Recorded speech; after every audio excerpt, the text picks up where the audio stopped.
Alright guys, so we got some progress on the chop.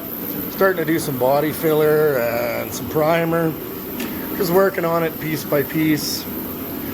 Figure a little bit of a teaser, kind of what I'm going to do. The engine has to go back and down, but first test fit to get some measurements about where I'm going to mount it and stuff. But yeah, she's up on a jack stand in the front too, so she's perked up a little bit. But once I sucked the weight onto it, it had a nice stance, nice rake to it.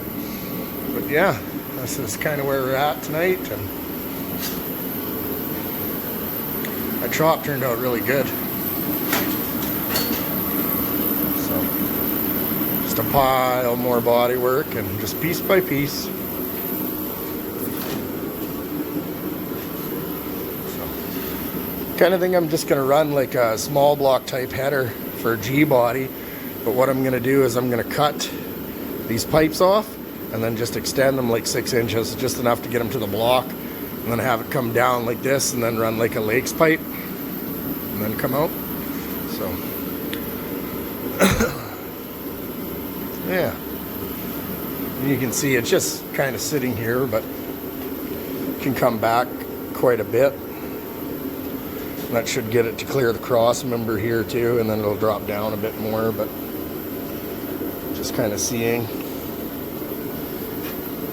And then I'll probably get away with just cutting out that little notch in there and then building like a trans hump in it.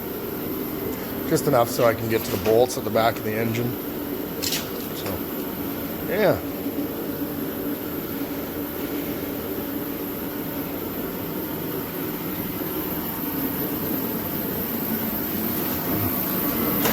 Still got some filler on the other side. We've got to sand it and stuff.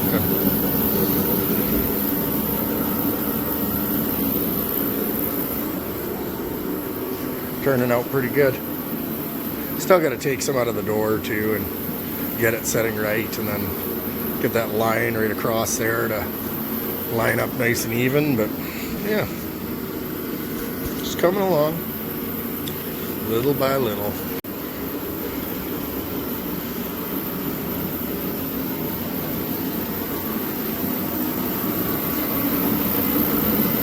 That's what I use to heat my garage.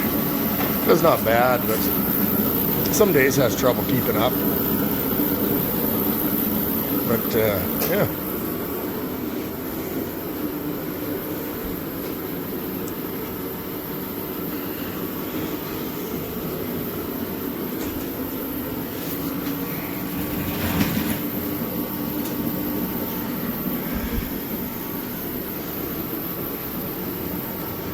What I'm thinking too is, like, you can see right where those manifolds are sitting, they're like maybe 6 inches down, and that's probably where the height of the engine is going to be. After I move it back, it should drop down past that cross member. And then I took some measurements, so I will be able to cut into the firewall to get it so that when I set the body on, I can just clearance it after. So now I think the best thing to do would probably be to separate the body from the frame, and then start doing some engine mounts and stuff like that, and then I could just work away at the body work as we go. But I think it might be time to start looking into getting the drivetrain and that in there. I got a nice quick changer end I'm going to put in the back, kind of on a 4-link setup, and then cut the wishbones and stuff. Change the tires up front too, and some different things. So, yeah. Turned out fairly good. Except that's like 1/16 of the body work done, so a long way to go. I don't know about saving the patina, but I think what would kind of be cool is to mask off just like a 2-inch stripe of rust and patina underneath that body line. So when I paint the top and paint the bottom, I could leave like a pinstripe of like patina in it. I think that'd be kind of cool, but I don't know. We'll see how I feel. But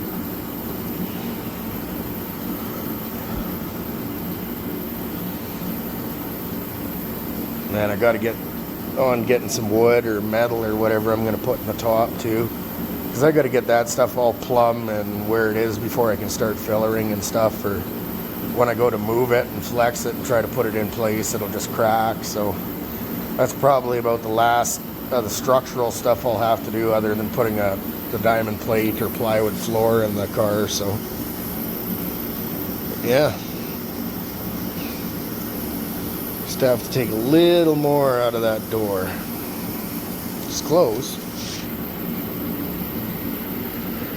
That's cool though. I always find too, when you start to lose steam on a project, a little bit of mock-up gives you a little bit more of wind in your sails.